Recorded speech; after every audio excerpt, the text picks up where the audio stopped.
दोस्तों, आप देख रहे हैं लुक तक।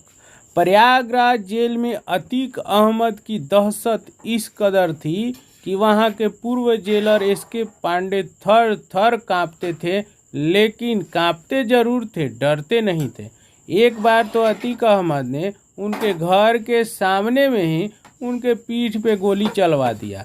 हालिया बयान में एसके पांडे ने कहा है कि साहब, मेरा शर्ट उतारवा लीजिए और देख लीजिए मेरे पीठ पे गोली चली हुई है।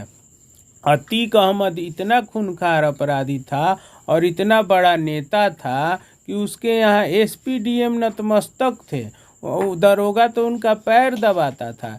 एसके पांडे ने यह भी कहा कि दरोगा का हिंदी होता है कुछो कर द, रोवा चाहे गाव हमरा के द।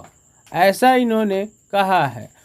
पूर्व फॉर्मर जेलर सुप्रिटेंडेंट जेलर जो हैं नैनी जेल के, ताजिया हालिया बयान में अतीक अहमद को कहा कि अतीक अहमद ने उनको काफ़ी डराया धमकाया और साथ ही साथ उनसे काफ़ी रिझा हुआ भी था। एक बार की मतलब बात है, कहानी भी कह सकते हैं कि रात के 1-1:30 बजे सभी जितने भी खूंखार अपराधी हैं वो जुआ खेल रहे थे। इस पर एसके पांडे अचानक औचक निरीक्षण में आ गए और अतीक अहमद से बोल दिए, ये सब हमारे समय में नहीं चलेगा। आप किससे मिलते हैं, क्या करते हैं, नहीं करिए, सब बंद करिए।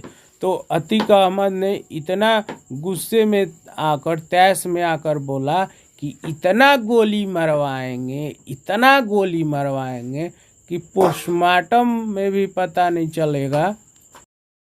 गोली मरवाएंगे कि पोस्टमार्टम भी नहीं करा पाओगे।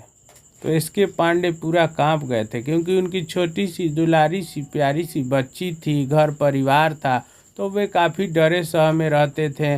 उनका हालिया बयान आया है कि अतीक अहमद से मुंह छुपाकर एसपी, डीएम, एडीएम रैंक के आला अधिकारी आते थे और अपना कार्य, कोई को ज़मीन चाहिए, कोई को अपार्टमेंट में फ्लैट चाहिए, कोई को कंपनी में शेयर चाहिए, या फिर बहुत बड़ा बड़ा कार्य के लिए आता था लोग, या फिर जो भी नैनी जेल में कार्यरत जितने भी छोटे सिपाही थे, या फिर कैंटीन या खाना बनाने वाले जितने भी सरकारी कर्मचारी, चपरासी, पदाधिकारी भी थे, वो अतीक अहमद के घर जाते थे। कोई को लाइसेंस बनवाना रहता था, किसी को ज़मीन खरीदना रहता था।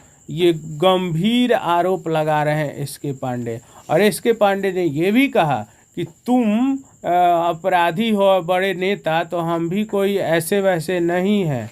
बस इतना ही कहना क्या हुआ, तड़ातड़ पीठ पे गोली चल गया। आज भी वो निशान लेके घूम रहे हैं। बताइए, अतीक अहमद से खौफ खाते थे। अतीक अहमद ये भी कहता था कि हमारे यहाँ दरोगा लाइन लगाए खड़े रहते हैं और एसपी, डीएम, एडीएम तो हमेशा आते रहते हैं। काफ़ी खिज रहता था अतीक अहमद। कहता था इसके पांडे जी को कि तुम मेरे घर कभी नहीं आए, बताओ, जबकि सब कोई मेरे यहाँ आता था। अतीक अहमद चाहता था कि उसके घर एसके पांडे भी आए, ताकि वो कह सके कि हमारे यहाँ सुप्रिटेंडेंट भी आते हैं जेल के। लेकिन पांडे जी का बात ही कुछ और है। जान जाई पर शान न जाई।